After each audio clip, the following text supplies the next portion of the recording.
Zapraszam na wiosenno-świąteczno-optymistyczny komplet.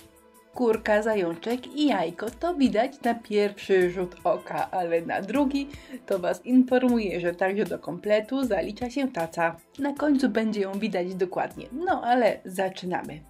Zajączek, kurka, jajko, przepiękny papier ryżowy, no i niewielka taca.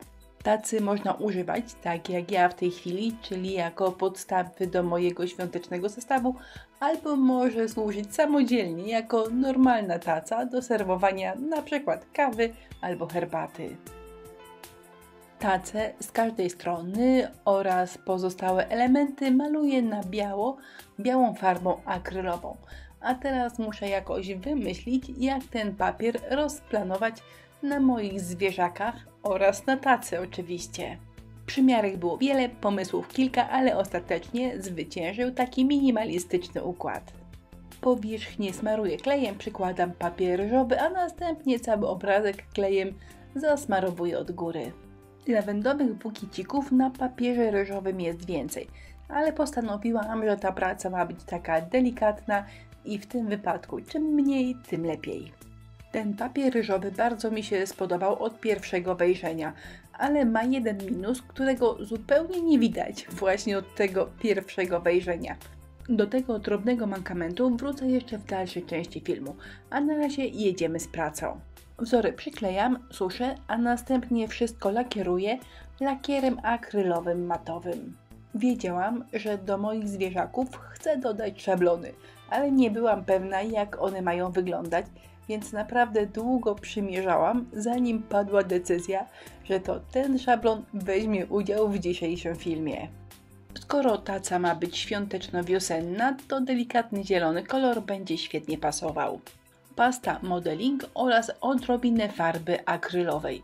Nie za dużo, ponieważ gdy przesadzicie z farbą akrylową, to zbyt rozrzedzona konsystencja może Wam się podlewać pod szablon.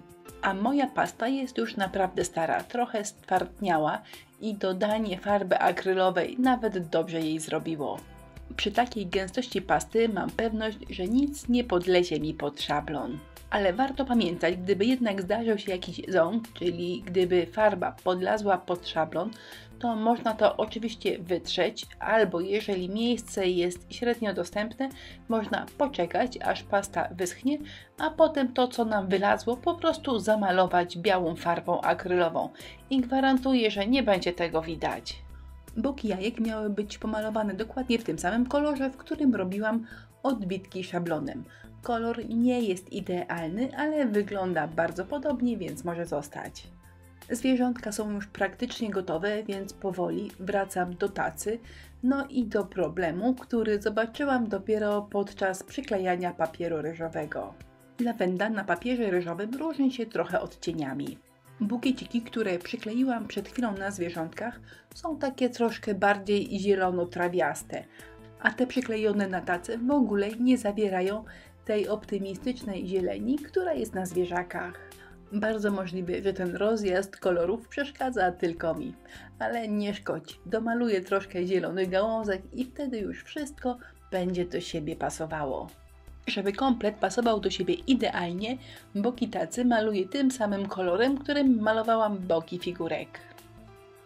A z tacą, żeby wyglądała fajnie, bariery będą jeszcze dwa. Po pierwsze, troszkę ją pochlapałam, a po drugie namaluję na niej efekt desek. Deski powinny być idealnie równoległe, więc najpierw maluję sobie kreski, żeby za chwilę je przeciągnąć farbą. A właściwie farbami, białą i szarą, przy czym szara jest dominująca. Wszystko dużo lepiej wygląda, gdy jest namalowany więcej niż jednym kolorem farby. Nie jest już źle, ale może być dużo lepiej. Mam nadzieję, że potraficie i lubicie cieniować, bo to naprawdę robi robotę. A jeżeli Wam nie wychodzi, to pod tym filmem podłączę link do specjalnego wideo, które zrobiłam na taką okoliczność przyrody, czyli dla tych, dla których cieniowanie to nie jest jeszcze ich bajka i chcieliby się troszkę poduczyć. Żeby dobrze cieniować, nie wystarczy tylko dobre posługiwanie się pędzlem. Potrzebny jest dobry pędzel i dobra farba i wtedy powiedzmy, że cieniuje się prawie samo. ale wszystko o cieniowaniu znajdziecie w filmie w opisie tego wideo. Tak wyglądała taca przed cieniowaniem, a tak wygląda obecnie.